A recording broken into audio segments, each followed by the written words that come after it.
তিনি ছেড়ে দেন না। মনে রাখবেন, আল্লাহ কি দেয় আর কি দেয় না। ফেরাউনরে কি দিছিল? ছাড় দিছে, ছেড়ে দিছে। নমরুদরে কি দিছে? ছাড় দিছে, ছেড়ে দিছে। এখনো দেখা যায় আল্লাহ অনেককে ছাড় দেয়, ঢিল দেয়, সুযোগ দেয়, কিন্তু আল্লাহ ছেড়ে দিবেন না। চিৎকার করে বলেন ঠিক কিনা? এজন্য সবসময় প্রশংসা করব কার? খাওয়ার সময় প্রশংসা কার? ঘুমানোর সময়, জিকির করার সময়, ঘুষ খাওয়ার সময়। ঘুষ খাওয়া যাবে? আর রাশি ওয়াল মুরতাশি কিলাহুমা ফিন্নার। ঘুষ যে দেয়, ঘুষ যে নেয়, উভয়ই জাহান্নামে। আল্লাহ ঘুষ থেকে আমাদেরকে বাঁচাও। বাংলাদেশে ঘুষ আছে না নাই? সরকারি অফিসগুলোতে শুধু নাই, বেশি। আল্লাহ ঘুষ থেকে হেফাজত করো, যৌতুক থেকে হেফাজত করো, পর্নোগ্রাফি থেকে হেফাজত করো, হিন্দি সিনেমা থেকে হেফাজত করো, মারামারি কাটাকাটি থেকে তুমি আমাদেরকে হেফাজত করো। গোটা বাংলার জমিনে ঐক্য প্রতিষ্ঠা করার তৌফিক দাও। মদিনার সমাজ যেন আমাদের দেশে প্রতিষ্ঠিত হয়, আল্লাহ তুমি তৌফিক দাও।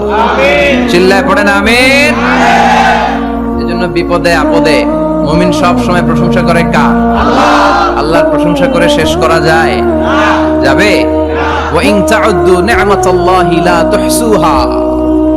আমার নেয়ামত যদি গুনতে শুরু করে দাও, গুনে শেষ করা যাবে না। আর নেয়ামতের প্রশংসা যদি করো, আমি নেয়ামত আরো বাড়িয়ে দেব। আর যদি প্রশংসা না করো, তাহলে জেনে রাখো আমার শাস্তি বড় কড়া। আমি সব সময় ধরি না, ধরলে সারি না। এজন্য সবসময় প্রশংসা করতে হবে কার?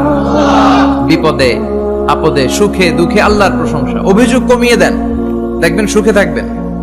এইটা নাই, ওইটা নাই, এইটা পাই নাই, ওইটা পাই নাই, জীবনে এইটা হই নাই রে, ওইটা পাইলাম না রে, এরকম অভিযোগ করে দেদারসে অনেক। এরকম লোক আছে না নাই? এরা অসুখী, এরা অসফল। সফল ব্যক্তিদের একটা গুণাবলী হচ্ছে এরা কমপ্লেইন করে কম, কমপ্লেইন করে কম। তারা শুকরিয়া করে বেশি। দে আর ভেরি গ্রেটফুল। তারা শুকরিয়া করে বেশি। এটা পাই নাই, ওইটা পাই নাই, এগুলো বলবেন না। কারণ আপনি যেটা পাইয়া খুশি না, অনেকে এইটা পাওয়ার জন্য সংগ্রাম করে যাচ্ছে। আপনি এখন যেই জায়গাটাতে আছেন, এই জায়গাটাতে পৌঁছা অনেকের স্বপ্ন। আপনি এটা পেয়ে খুশি না, কিন্তু আপনার জায়গায় পৌঁছার জন্য অনেকে স্ট্রাগল করে যাচ্ছে, সংগ্রাম করে যাচ্ছে। আপনি যেই পজিশনে আছেন, শুধু এই পজিশনে আসাটাই অনেকের স্বপ্ন। তো শুকরিয়া করবেন না কেন? সব সময় আমাদের বেশি বেশি শুকরিয়া করতে হবে কার?